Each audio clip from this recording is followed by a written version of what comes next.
Sabi ng mga tao sa kanya, si Mang Kulas napakaswerte, may alagang kabayo. Tumayo si Mang Kulas sa harapan ng mga tao at sinabi, good or bad, only God knows.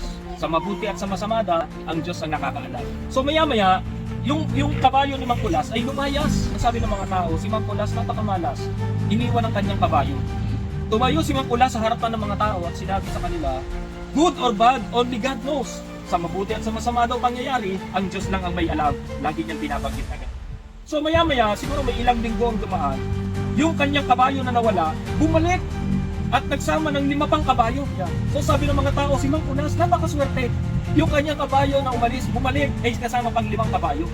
At tumayo si Mang Kulas sa harapan ng mga tao at sinabi, good or bad, only God knows. Sa mabuti at sa masamang pangyayari, ang Diyos lang ang nakakaalam. Sabi, lagi niyang kinukult na gano'n. Maya-maya, habang pinaaamo ng kanyang anak na binata, yung 5 kabayo, pinapaamo nung binatang anak niya, aksidente itong nalaglag sa kabayo at natapakan ng kanyang paa at nabali. Napilay yung kanyang anak na binata. Alam niyo, sabi ng mga tao kay Mang Kulas, si Mang Kulas napakamalas. Ang kanyang binatang anak, natapakan ng kabayo, bali ang paa. So tumayo si Mang Kulas sa harapan ng mga tao at sinabi, good or bad, only God knows. Sa mabuti at sa masamang pangyayari daw, ang Diyos daw ang may alam na lahat ng bagay. Laging ganun na kinukot niya. So maya-maya, merong mga sandatahang mga sundalo ang pumunta sa kanilang lugar at pinipilit na lahat ng mga binatang lalaki ay isasama at isasabak sa gera.